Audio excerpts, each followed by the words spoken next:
Hello students, मैं कोमल गुप्ता आपकी chemistry teacher. और भाई आज शुरू करने जा रहे हैं हम इनऑर्गेनिक केमिस्ट्री। और इनऑर्गेनिक केमिस्ट्री में 12th क्लास के अंदर हमारे पास 2 ही चैप्टर हैं। अब सिलेबस डिडक्ट होने के बाद यहाँ जो 2 चैप्टर्स बचे हैं वो है डी एंड एफ ब्लॉक, और एक है भाई इसके बाद हम पढ़ेंगे कोऑर्डिनेशन कंपाउंड्स। तो डी एफ ब्लॉक के अंदर हम पढ़ेंगे भाई यहाँ पे कि डी ब्लॉक के अंदर कौन कौन से एलिमेंट्स हैं, उनके अंदर हमारी क्या क्या प्रॉपर्टीज होती हैं, वैसे ही हम बात करेंगे एफ ब्लॉक के अंदर। साथ में ही इनके कुछ होते हैं इलेक्ट्रॉनिक कॉन्फ़िगरेशन, नॉर्मल भी एक्सेप्शनल भी, इन सब की बात हम यहाँ करेंगे। अब पीरियोडिक टेबल तो भाई बच्चा बच्चा जानता है जिसने भी साइंस के बारे में सुना है। और भाई ये होती है हमारी पीरियोडिक टेबल। यहाँ पे ये वाला जो ग्रुप है ये होता है एस ब्लॉक, उसके बाद भाई ये वाला जो ग्रुप है ये होता है पी ब्लॉक, और ये जो येलो डब्बा तुम्हें दिख रहा है ये है डी ब्लॉक, और ये हमारा एफ ब्लॉक। और आज हम क्या पढ़ने जा रहे हैं इस येलो डब्बे को, जो कि है हमारा डी ब्लॉक। अब डी ब्लॉक के अंदर तुम बताओ कितने ग्रुप्स है। यहाँ पे पूरी पीरियोडिक टेबल में कितने ग्रुप्स होते हैं हमारे पास? 18 ग्रुप्स होते हैं और 7 पीरियड्स होते हैं। ये जो 18 ग्रुप है इसके अंदर डी ब्लॉक वाले ग्रुप कौन से हैं? ग्रुप नंबर 3 से लेके ये होते हैं भाई ग्रुप नंबर 12 तक। तो ये वाले जो ग्रुप्स हैं इनको आज हम पढ़ेंगे। और कौन सा पीरियड पढ़ेंगे भाई? पीरियड नंबर 4 से लेके पीरियड नंबर 7 तक हमें पढ़ना है। मतलब group 3 to 12 and period number 4 to 7 आज हम यहाँ बात करेंगे। और ये जो हमारा क्या है भाई, एक्टेनम सीरीज है और लैंथेनम सीरीज है, एफ ब्लॉक के पार्ट्स हैं। और ये कौन सी पीरियड्स में आते हैं? ये भी आते हैं period number 6 and period number 7। इनके भी ग्रुप नंबर्स जो है सेम है और इनकी प्रॉपर्टीज डी ब्लॉक से अलग होती हैं। ऑब्वियस सी बात है, इसलिए इनको हमने अलग से पटक रखा है। तो डी ब्लॉक के अंदर हमारे पास भाई कितने सारे एलिमेंट्स हैं? हर एक ग्रुप में हमारे पास 4 एलिमेंट्स हैं। 3 तो मान लो, बाकी यहाँ पे हमारे पास जो है वो रेडियो एक्टिव एलिमेंट्स आते हैं और उनकी बात हम यहाँ नहीं करते। फिर ये जो बचे हुए एलिमेंट्स हैं उनको हम पढ़ेंगे। और यहाँ हमारे पास हर एक सीरीज के अंदर कितने एलिमेंट्स हैं भाई? यहाँ पे 10 एलिमेंट्स हैं। 21 से स्टार्ट होती है 30 पे, फिर यूट्रियम से स्टार्ट होता है 39 से लेके 48 तक। तो सबसे पहले हमारे पास स्कैंडियम से शुरू होती है हमारी डी ब्लॉक की फर्स्ट सीरीज, जिसको हम बोलते हैं 3D सीरीज। क्या बोलते हैं? 3D सीरीज, या हम इसको क्या भी बोलते हैं भाई, ये ट्रांजिशन एलिमेंट्स होते हैं। कुछ एक्सेप्शनल होते हैं, वो सारी बातें भी हम आगे करेंगे। तो 3D सीरीज को सबसे पहले हमें क्या, देखो पूरी पीरियडिक टेबल तो याद करनी है। जब पी ब्लॉक की बात करते हैं तो पी ब्लॉक लर्न करना होता है। अब हमें डी ब्लॉक लर्न करना है, और डी में भी सबसे पहले कौन सा करना है? ये 3D। तो 3D में देखो कितने एलिमेंट्स हैं? 10 एलिमेंट्स हैं। फर्स्ट पे कौन सा है? Scandium, titanium, vanadium, chromium, manganese, iron, cobalt, निकल, कॉपर, जिंक। ये 10 एलिमेंट्स हमारे पास है। पहले हम इनकी बात करेंगे। पहले हम इन 10 एलिमेंट्स को याद करते हैं। 3D सीरीज के ये जो 10 एलिमेंट्स हैं, ये फर्स्ट एलिमेंट हमारे पास है भाई स्कैंडियम। कौन सा ईयम? स्कैंडियम। फिर है टाइटेनियम। कौन सा है भाई? टाइटैनिक वाला टाइटेनियम। फिर है वेनेडियम। कौन सा है? वेनेडियम। फिर है क्रोमियम। क्रोमियम। उसके बाद हमारे पास है, अब यहाँ मैग्नीशियम नहीं होगा क्योंकि मैग्नीशियम तो हमारे पास Mg हो चुका, जो कि हमारे एस ब्लॉक में आता है। तो ये है भाई मैग्नीज। कौन सा है? मैग्नीज। इसके बाद ये हमारे पास है आयरन, जिसका लैटिन वर्ड क्या है? फेरस। ये है कोबाल्ट। कौन सा है भाई? कोबाल्ट। ये है निकल, चल निकल, वही वाला निकल। और ये है कॉपर, और लास्ट में है भाई जिंक। तो अभी बात करते हैं हम इन 10 एलिमेंट्स की। इन 10 एलिमेंट्स को मेरी तरह भी तुम याद कर सकते हो, scandium, titanium, vanadium, chromium, manganese, iron, निकल, कोबाल्ट, कॉपर, जिंक। पर ऐसे याद करने के लिए बहुत सारा प्रैक्टिस चाहिए होता है। अब तुम्हारे पास क्या टाइम नहीं है, तुम बहुत बिजी बच्चे हो, तो इसके लिए हमने इनकी एक ट्रिक बनाई है। ट्रिक क्या है देखो, SC और TI से एक वर्ड है भाई शक्ति। ये लाइन जो है एक संस्कृत लाइन से ली गई है शक्ति, और VCR से हमने बनाया है वक्र, शक्ति वक्र। MN से होता है मन, शक्ति वक्र मन। फीको, फीको। NI से होता है नी, और CUZN से होता है कुंजन। कौन सा जन? कुंजन। तो ये लाइन हमारे पास क्या हुई? शक्ति वक्रमन फीको निकुंजन। तो यहां से भाई हर एलिमेंट को तुम्हें लिखना आ जाएगा। जैसे देखो, मुझे ये वाली ट्रिक पता है भाई, शक्ति वक्रमन फीको निकुंजन। तो ऐसे मैंने इन 10 के 10 एलिमेंट्स को क्या किया? याद कर लिया, और ऐसे ही मुझे सीक्वेंस में याद हो गए। इनके एलिमेंट नंबर क्या है? 21 से 30 तक। अब इसके बाद 3D सीरीज हो गई। इसके बाद हम बात करते हैं भाई हमारी 4D सीरीज की। 4D सीरीज के अंदर यहां भी कितने एलिमेंट्स है भाई? 10 एलिमेंट्स हैं। इनका एटॉमिक नंबर शुरू होता है 39 से, और 39 से 40, 41, 42, 43, 4, 5, 6, 7 और 48। तो ये जो 4D सीरीज के एलिमेंट्स हैं, इनके लिए हमने क्या ट्रिक बनाई है? देखो, ये y क्या होता है? ऑब्वियस सी बात है, y तो होता है y। क्यों? जर्नम भाई एक बच्चा है, y जर्नम। ये एमओ क्या है? मुंह। मारवाड़ी तो सब जानते हैं ना। y जर्नम मुंह। तक्रियो मतलब देख रहा है, तक रियो। y जर्नम मुंह तक्रियो रे। पढ़, क्या पढ़? मुंह मत तक, पढ़ ले। क्या पढ़ ले? AGCD। अपन पढ़ते हैं ABCD, पर केमिस्ट्री में थोड़ा AGCD चलता है। y जर्नम मुंह तक्रियो रे। पढ़, क्या पढ़? AGCD। मेरा मुंह मत देख, AGCD पढ़ ले। तो ये हुए हमारे पास 4D सीरीज के एलिमेंट्स। कितना सिंपल है ना? y जर्नम मुंह तक्रियो रे। पढ़, क्या पढ़ना है उसको? AG और CD। इसके बाद जैसे 3D 4D है, वैसे ही हमारे पास एलिमेंट्स है भाई 5D सीरीज के। ये जो 5D सीरीज होती है, ये 57 से शुरू होती है। 57 के बाद इसमें शुरू आ जाते हैं हमारे लेंथेनम के कितने एलिमेंट्स भाई? 14 एलिमेंट्स आते हैं। और ये 14 एलिमेंट्स कहाँ चले जाते हैं? ये चले जाएंगे हमारी F ब्लॉक की फर्स्ट सीरीज में। ये जो हमने देखा था अभी अभी यहाँ पे, ये हमारे पास है लेंथेनम, 57 नंबर पे है। इसके बाद 58 से लेके 71 तक कहाँ चले गए? 6D सीरीज में, लेंथेनम सीरीज में। उसके बाद यहाँ पे शुरू हो जाएगा 72 से। 72 से कहाँ तक जाएगा? ये जाएगा भाई यहाँ पे 80 तक। इसके बाद भाई 89 से शुरू होती है एक्टिनम सीरीज। वापस से इसमें कितने एलिमेंट्स आ जाएंगे? 90 से एक्टिनम सीरीज आ जाएगी। 14 एलिमेंट्स यहाँ आएंगे, मतलब 103 तक। फिर 103 से 104 वापस से यहीं से शुरू हो जाएगा। उसके बाद बाकी के एलिमेंट्स कहाँ आएंगे भाई? यहाँ पे 112 तक। तो ये होगी हमारी कौन सी सीरीज? 6D series. हम इसको तो बात ही नहीं करते, क्योंकि यहाँ पे जितने भी एलिमेंट्स हैं ऑलमोस्ट रेडियो एक्टिव एलिमेंट्स हैं। तो अब हम बात करते हैं हमारी 5D सीरीज की, लेंथेनम से। ठीक है, ये है ला। वो कह रहे हैं ला, क्या ला? हफ्ता ला। क्या ला? हफ्ता ला। कौन? W से कह रहे हैं ला, हफ्ता ला। अब वो उससे कह रहे हैं किस में लाऊं हफ्ता? मेरे पास तो पैसे ही नहीं है। तो वो कह रहा है कि किसी में भी ले आ। कोई अगर महंगे एलिमेंट्स हैं तो उसमें लिया, तेरे पास घर बार है तो उसको बेच दे, पर मेरे को तो हफ्ता लाके दे। तो फिर वो एलिमेंट्स कैसे मांग रहे हैं? हफ्ता किस में मांग रहे हैं?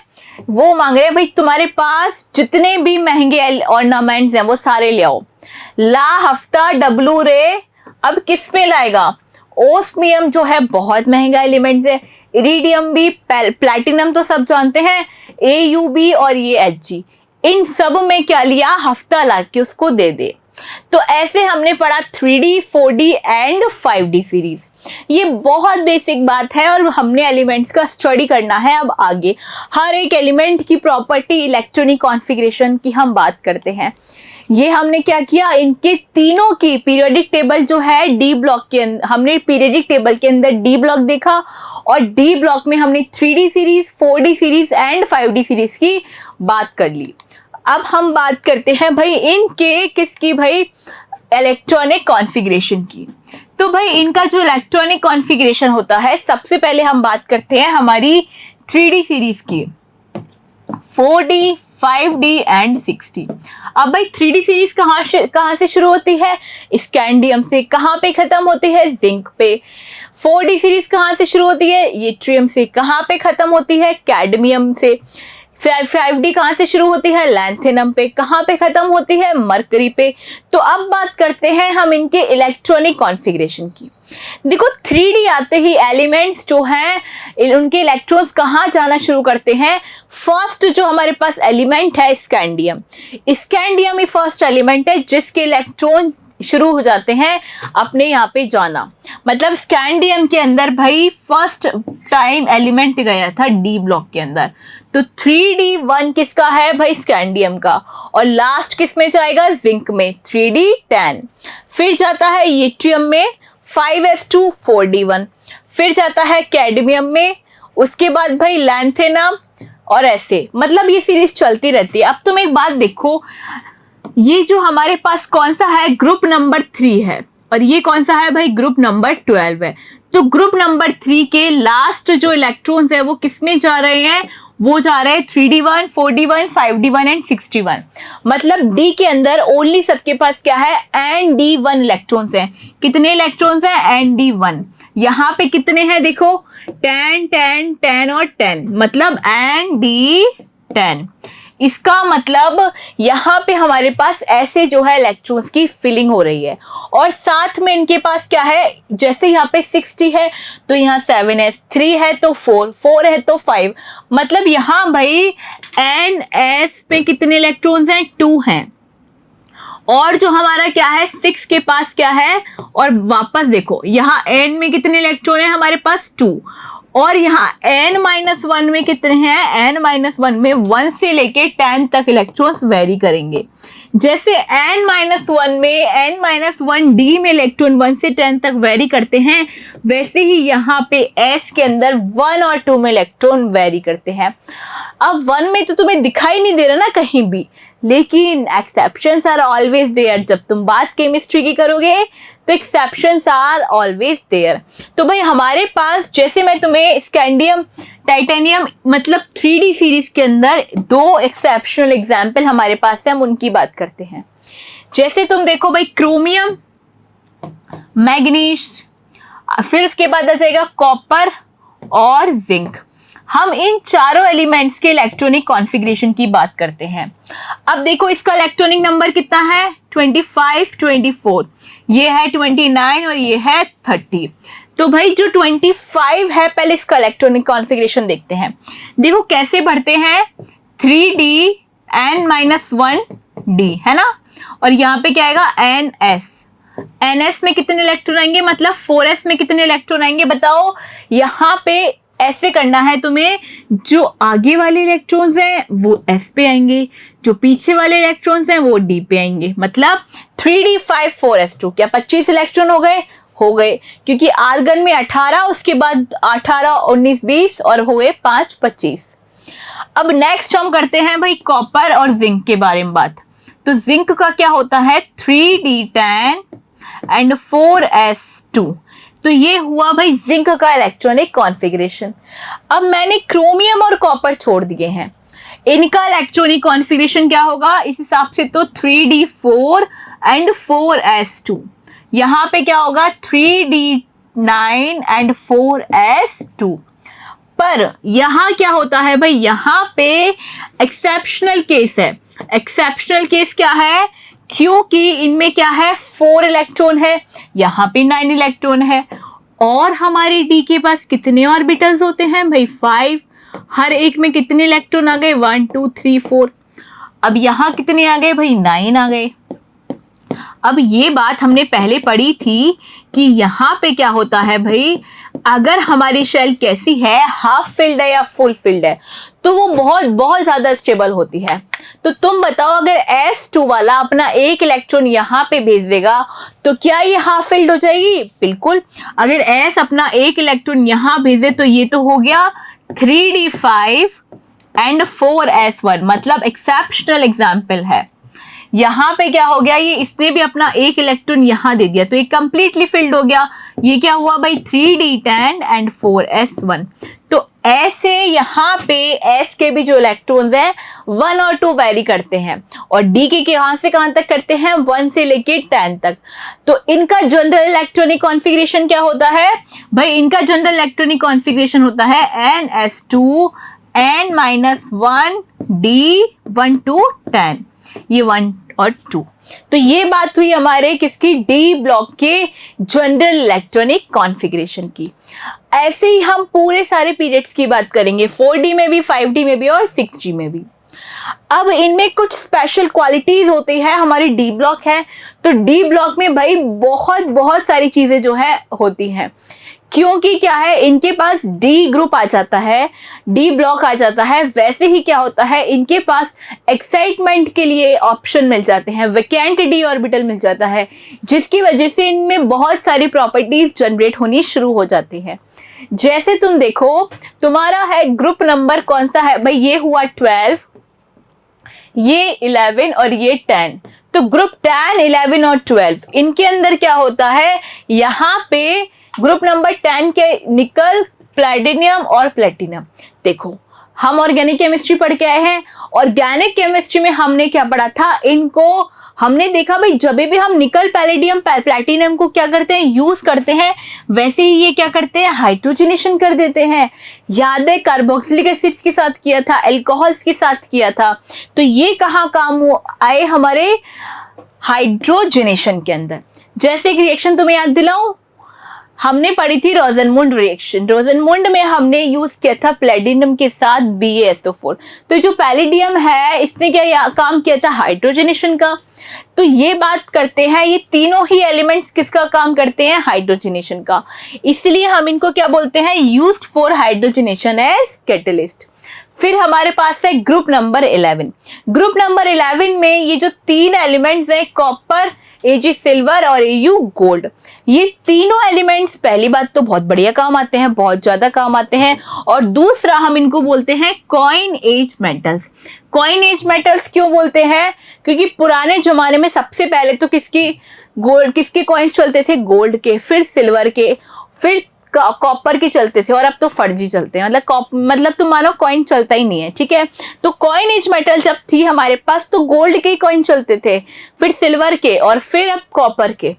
और ये जो हमारे पास कौन सा है, ग्रुप नंबर 12, यहाँ पे 3 एलिमेंट्स हैं, जिंक, कैडमियम और मरकरी। ये जो जिंक, कैडमियम, मरकरी है, ये तीनों क्या है, सूडो ट्रांजिशन एलिमेंट्स। अब सूडो ट्रांजिशन एलिमेंट्स क्यों है, ये हम आगे पढ़ेंगे। पर ये बात तुम जानते हो कि डी ब्लॉक एलिमेंट्स को हम क्या बोलते हैं, ट्रांजिशन एलिमेंट्स। क्यों बोलते हैं, ये बात भी हम थोड़ी देर में करने वाले हैं। तो हमारे पास ग्रुप नंबर 10 किस लिए काम में आते हैं, हाइड्रोजनेशन के लिए। ग्रुप नंबर 11 किस लिए काम में आता था, कॉइनेज मेटल्स बोलते हैं। ग्रुप नंबर 12 क्या है भाई, group number 12 pseudo transition elements है। कौन से एलिमेंट्स, सूडो मतलब झूठे में ही, सूडो मतलब झूठ होता है, दिखावे के लिए ही कैसे हैं ये ट्रांजिशन एलिमेंट्स। क्योंकि ग्रुप डी के सारे एलिमेंट्स होते हैं ट्रांजिशन, इसलिए ये उसमें आते हैं। तो ये ट्रांजिशन एलिमेंट्स तो है, पर कैसे, सूडो ट्रांजिशन एलिमेंट्स हैं, इनको हम ट्रांजिशन एलिमेंट्स कंसीडर ही नहीं करते। अब बात करते हैं हम इनके प्रॉपर्टीज की। भाई हमने बात करी कि सारे कैसे हैं, ट्रांजिशन एलिमेंट्स।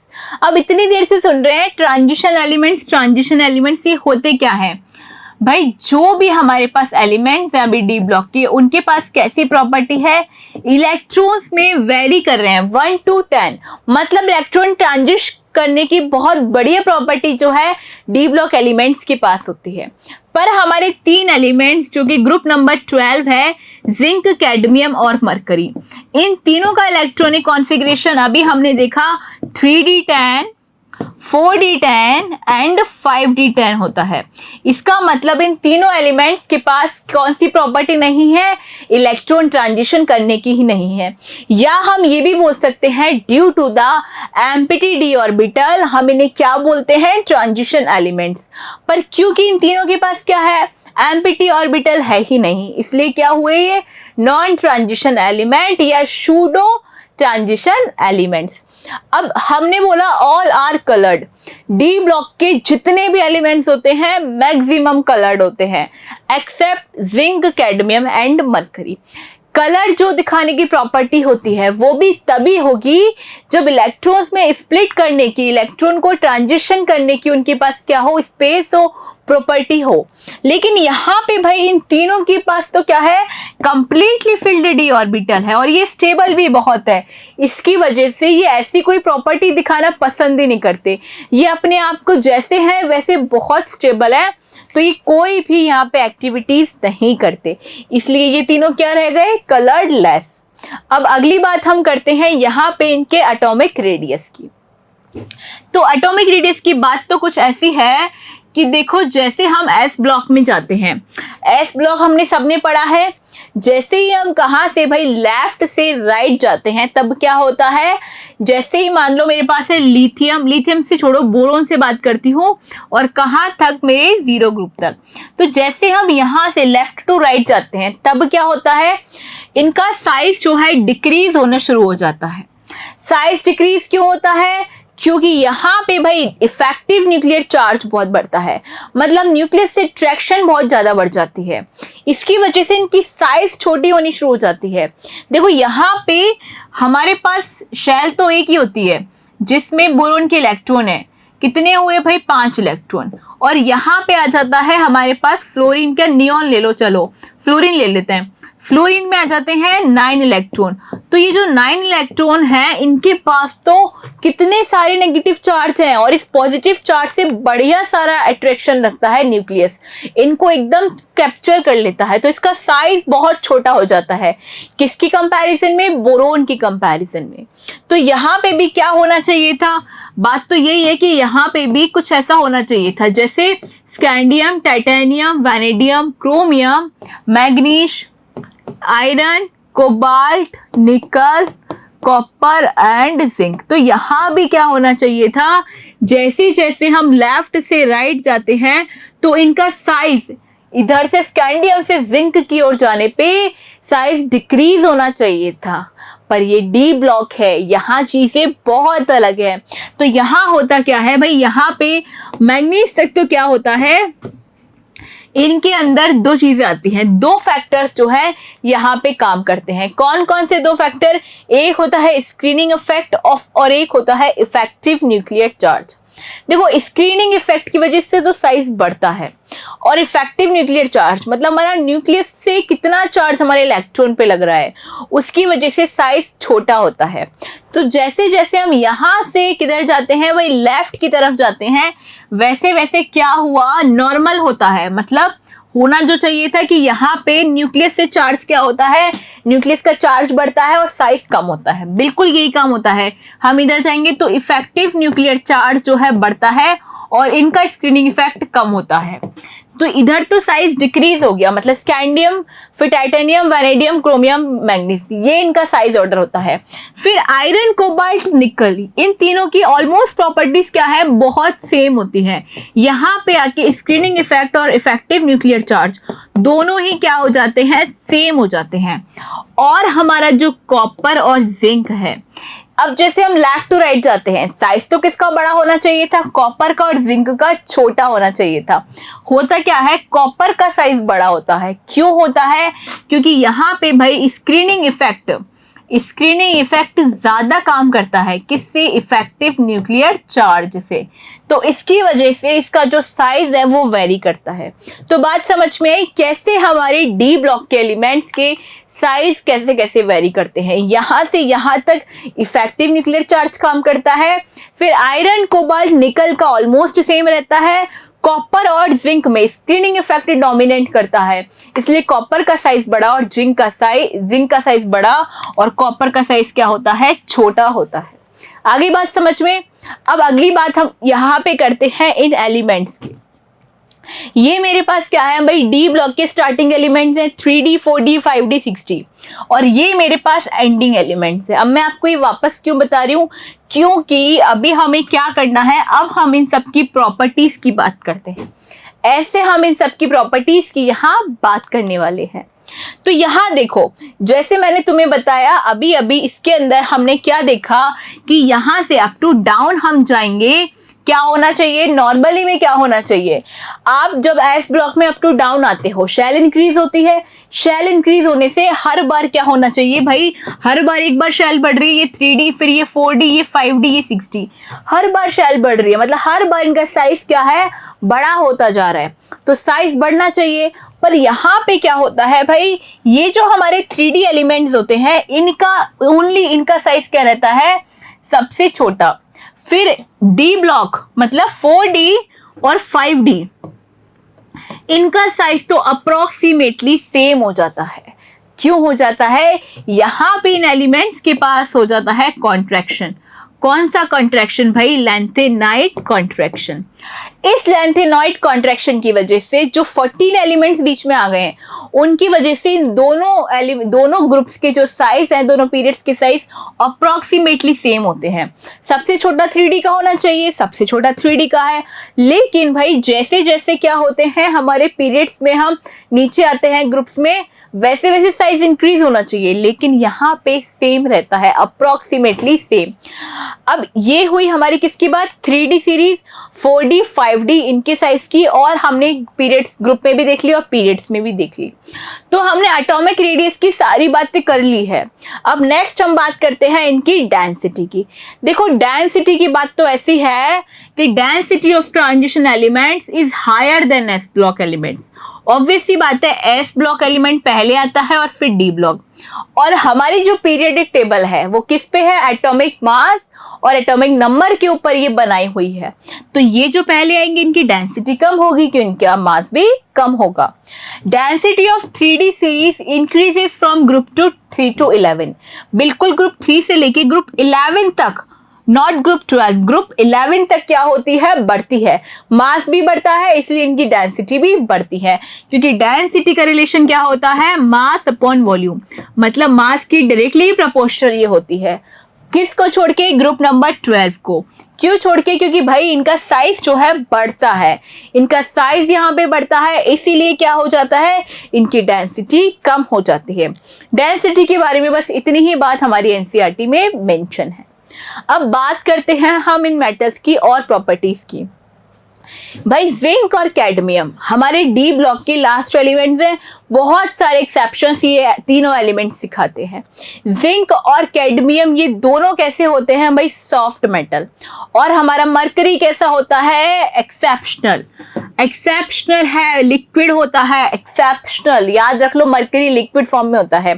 तुमने देखा भी है थर्मोमीटर में मरकरी प्रेजेंट होता है, किस फॉर्म में होता है, लिक्विड फॉर्म में। जो पुराने थर्मोमीटर आते थे उनके अंदर जो लिक्विड भरा होता था वो होता था भाई मरकरी, और वो कौन सी फॉर्म में होता था, लिक्विड फॉर्म में।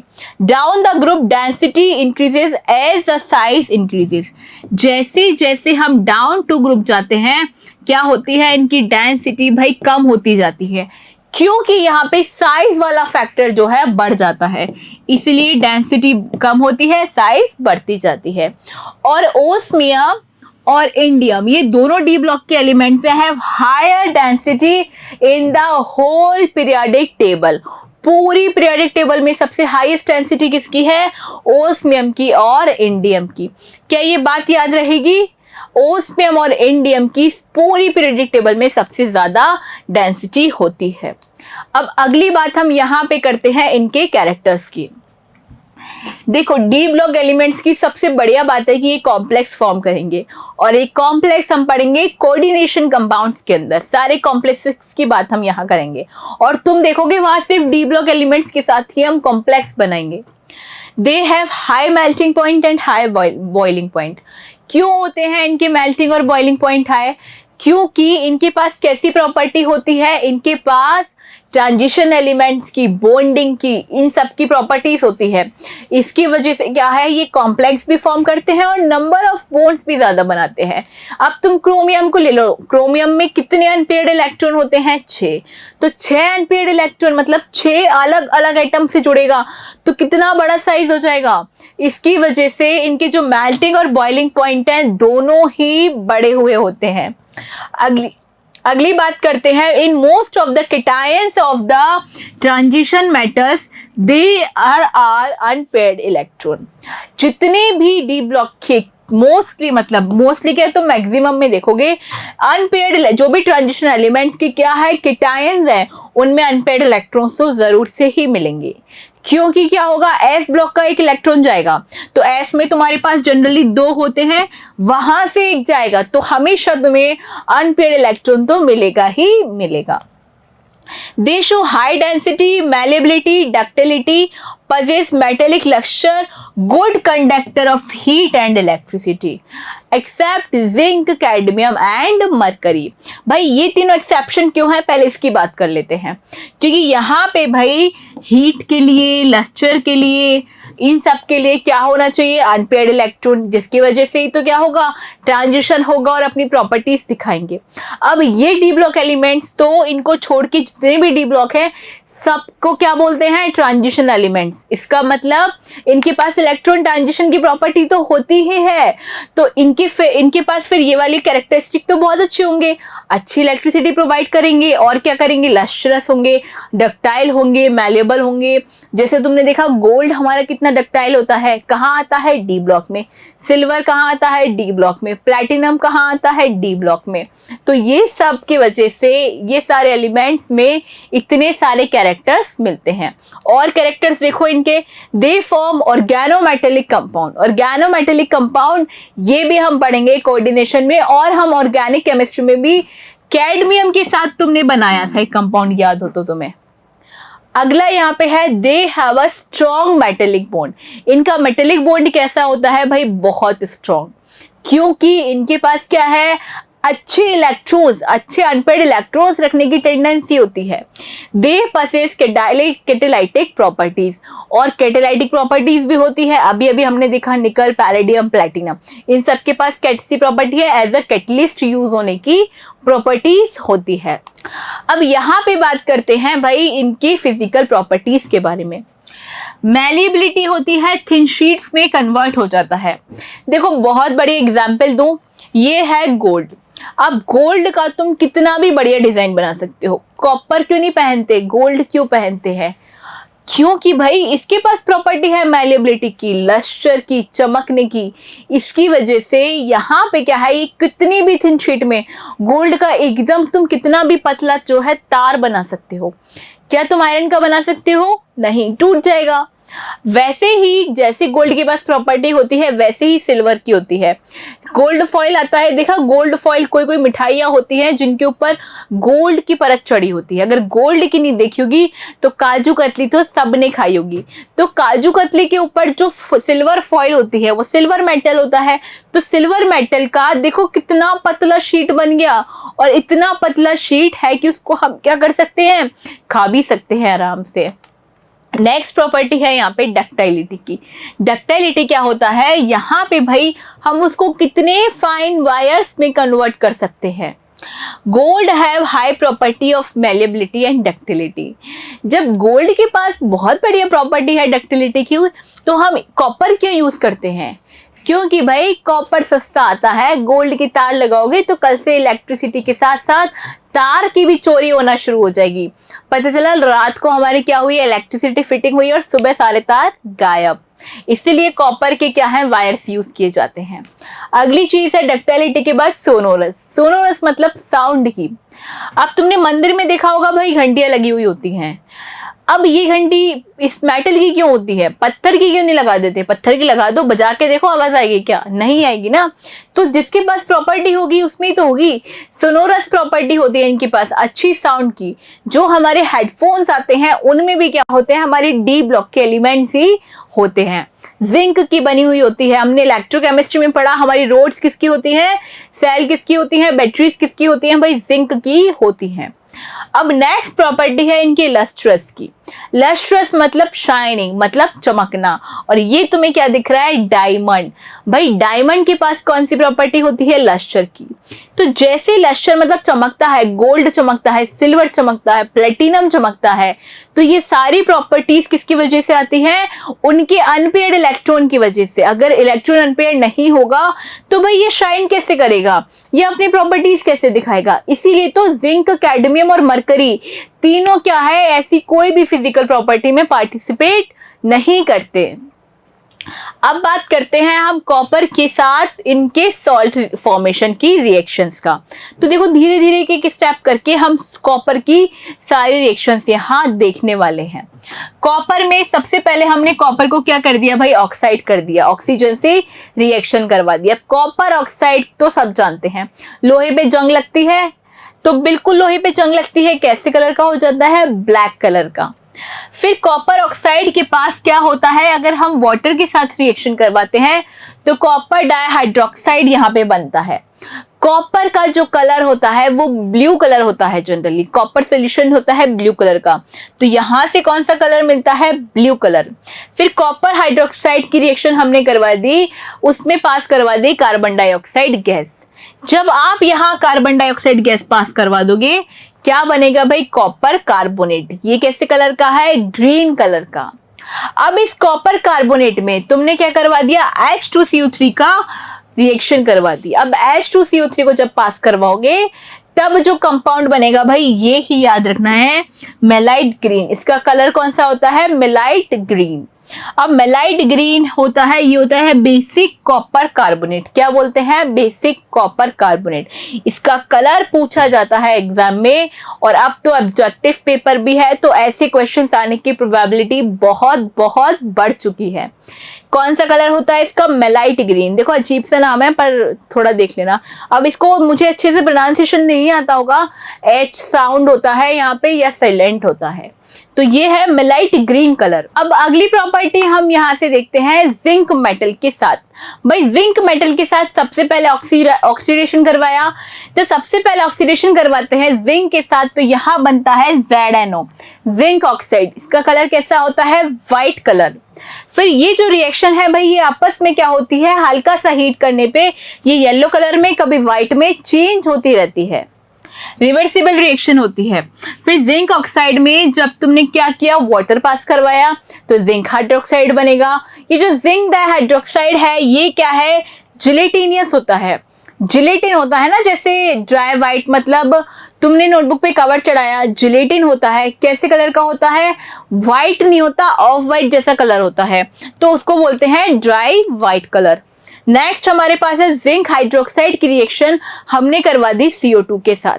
अब CO2 के साथ करवाई तो क्या बना? Zinc carbonate. कौन सा कलर आया? White colour. यहां भी इंपॉर्टेंट क्या याद रखना है, जब जिंक ऑक्साइड की रिएक्शन तुम करवाओगे H2CO3 के साथ, क्या बनेगा? डल ग्रीन कलर तुम्हें मिलता है। देखो एक मिलता है मेलाइट ग्रीन कॉपर के साथ, यहां जब इसका सॉल्ट बना तो कौन सा कलर है? डल ग्रीन। एक मेलाइट ग्रीन, एक डल ग्रीन, मेलाइट ग्रीन, डल ग्रीन। हो गया ना याद? बस इतना सा ही याद रखना है। अब नेक्स्ट हम यहाँ पे पढ़ते हैं भाई इनके आयनाइजेशन एनर्जी के बारे में। सबसे पहली बात तो आयनाइजेशन एनर्जी होती क्या है? आयनाइजेशन एनर्जी होती है हमारे कोई भी ऑर्बिटल में से, जैसे मेरे पास ये कोई ऑर्बिटल है, इसमें से ये जो लास्ट इलेक्ट्रॉन होगा, एकदम लास्ट, मतलब कितने भी इलेक्ट्रॉन इसमें फिल्ड है, पर ये जो मैं बात करूंगी सिर्फ लास्ट इलेक्ट्रॉन की, इस लास्ट इलेक्ट्रॉन को निकलने के लिए जितनी एनर्जी होती है उसको हम बोलते हैं आयनाइजेशन एनर्जी। जैसे मान लो मेरे पास कोई ए गैस है, उसमें से क्या हुआ? एक इलेक्ट्रॉन निकल गया, तो जितनी मैंने उसमें एनर्जी दी उस इलेक्ट्रॉन को निकालने के लिए, लास्ट इलेक्ट्रॉन को निकालने के लिए, उसको हम बोलते हैं आयनाइजेशन एनर्जी। अब यहाँ पे क्या होता है, कई बार तो अगर तुम लास्ट इलेक्ट्रॉन को निकाल दोगे तो तुम्हारा जो एलिमेंट है वो बहुत स्टेबल बन जाएगा, और कभी कभी ऐसा होगा उस लास्ट इलेक्ट्रॉन को निकालने के लिए तुम्हें सबसे ज्यादा अमाउंट में एनर्जी देनी पड़ेगी, और वो कब होगा? जब तुम्हारे पास स्टेबल इलेक्ट्रॉनिक कॉन्फ़िगरेशन ऑलरेडी है और उस स्टेबल को तुम्हें क्या करना है? अनस्टेबल, तो तुम्हें बहुत अमाउंट में एनर्जी देनी पड़ेगी। एग्जाम्पल देखो, जैसे तुम ये देखो, मेरे पास है क्रोमियम। क्रोमियम का इलेक्ट्रॉनिक कॉन्फ़िगरेशन क्या होता है 3d5 एंड 4s1। अब इसको देखो, तुम अगर इस एक इलेक्ट्रॉन को निकाल दोगे ना तो ये हाफ फिल्ड शेल बनेगा और ये बहुत स्टेबल होगा। मतलब इस इलेक्ट्रॉन को निकालने के लिए तुम्हें कम एनर्जी देनी पड़ेगी, जबकि इसके बाद कोई इलेक्ट्रॉन है जैसे 3d5 और 4s2। अब यहाँ पे इस इलेक्ट्रॉन को निकालने के लिए तुम्हें ज्यादा एनर्जी की जरूरत है, बहुत एनर्जी की, क्योंकि इसको तुम निकालोगे, फुली फिल्ड को निकालोगे और हाफ फिल्ड में करोगे तो ये हाई स्टेबल से कम स्टेबल की तरफ जाएगा। तो यहाँ पे आयनाइजेशन एनर्जी का ऑर्डर बहुत हाई होगा comparative to this ionisation energy. तो ये क्या है भाई, एक कोई गैस है, उसमें से तुमने लास्ट इलेक्ट्रॉन को निकाल दिया। क्या बना, zinc, cadmium and mercury have a very high ionisation energy. ये आयनाइजेशन एनर्जी हाई क्यों होती है? Due to their fully filled electronic configuration. किसकी वजह से भाई? ये तो 3d10 होते हैं, एकदम फुली फिल्ड है। इतने फुली फिल्ड है तो इनको अनस्टेबल कैसे कर पाओगे? इनको तो तुम निकाल ही नहीं पाओगे। तो यहाँ पे हाई अमाउंट में एनर्जी देनी होगी। तो जैसे मैंने तुम्हें अभी भी बताया, इस इलेक्ट्रॉन को निकालने के लिए हम जो एनर्जी की बात करते हैं वो होती है हमारी आयनाइजेशन एनर्जी। तो यहाँ पे देखो, जब हम फर्स्ट इलेक्ट्रॉन को निकाल रहे हैं, किसी भी फर्स्ट इलेक्ट्रॉन को, वो है Ie। अगर हम ऑलरेडी एक इलेक्ट्रॉन निकाल चुके हैं, जैसे मैं किसी भी एक पॉजिटिव कैटायन वाले यहाँ से मैं किसी इलेक्ट्रॉन को निकालना चाहती हूँ, तो यहाँ से जब मैं इलेक्ट्रॉन निकालूंगी तो मेरी वो कौन सी आयनाइजेशन एनर्जी होगी? सेकेंड वाली। अब यहाँ देखो, सेकेंड आयनाइजेशन क्रोमियम की ज्यादा होती है मैग्नीज से। क्यों होती है? क्योंकि भाई ये 3d5 है क्रोमियम, दो Ie2 की बात कर रहे हैं, और Ie2 में ये हुआ क्रोमियम और मैग्नीज क्या है 3d5 एंड 4s1। तो यहां से इलेक्ट्रॉन निकालना इजी है अब, लेकिन यहां से अब बहुत मुश्किल है, क्योंकि ये स्टेबल इलेक्ट्रॉनिक कॉन्फ़िगरेशन है। इस 5 में से इलेक्ट्रॉन निकालना बहुत मुश्किल है, जबकि यहां से तो इलेक्ट्रॉन इजीली निकल जाएगा। तो डिपेंड करता है कि तुम्हारा इलेक्ट्रॉनिक कॉन्फ़िगरेशन कैसा है, और उसी के हिसाब से तुम्हारी आयनाइजेशन एनर्जी जो है हर एक इलेक्ट्रॉन की वेरी करती जाती है। जैसे Ie2 क्रोमियम की ज्यादा होती है कंपैरेटिव टू मैग्नीज, जबकि Ie1 मैग्नीज की ज्यादा होती है कंपैरेटिव टू क्रोमियम। अब आज की क्लास में देखो हमने क्या क्या पढ़ा। आज की क्लास में हमने बात करी हमारे डी ब्लॉक एलिमेंट्स की, कौन से होते हैं ग्रुप नंबर 3 से ग्रुप नंबर 12 तक, कौन कौन से पीरियड में आते हैं 4, 5, 6, 7, कहां से शुरू होती है series 3D, 4D, 5D and 6D। और हमने क्या पढ़ा? हमने सारे एलिमेंट्स सीखे। स्कैंडियम से हमने देखा जिंक तक जाती है 3D से 21 से 30 तक, फिर 39 से जाते हैं, फिर 57 से लैंथेनम शुरू हो जाता है, और इसके बाद एक्टेनम सीरीज, जो कि दोनों है 5F का पार्ट, वो F सीरीज का पार्ट। अब हमने बात करी इसके बाद इनके electronic configuration, general electronic configuration की, फिर हमने इनकी प्रॉपर्टीज देखी, भाई ये डक्टाइल होते हैं, मैलेबल होते हैं, सोनोरस होते हैं, और लस्ट्रस भी बहुत ज्यादा होते हैं। और एक्सेप्शनल एग्जाम्पल कौन कौन से थे? जिंक, कैडमियम और मरकरी। ना तो एक कलर होते हैं, ये कलरलेस एलिमेंट्स होते हैं, ना ये ट्रांजिशन होते हैं, सूडो ट्रांजिशन एलिमेंट्स होते हैं, और ना ही इनमें कोई प्रॉपर्टी मिलती है, लस्ट्रस भी नहीं होते, डक्टाइल भी नहीं होते, कुछ भी नहीं होते। और आयनाइजेशन एनर्जी की बात करें तो बहुत हाई आयनाइजेशन एनर्जी जो है इनकी होती है। आज की क्लास को हम यहीं सम अप करते हैं। अगली क्लास में हम बात करेंगे इनकी हीट ऑफ एटमाइजेशन और इनकी बहुत सारी प्रॉपर्टीज की। तब तक के लिए पढ़ते रहिए, हंसते रहिए। Thank you.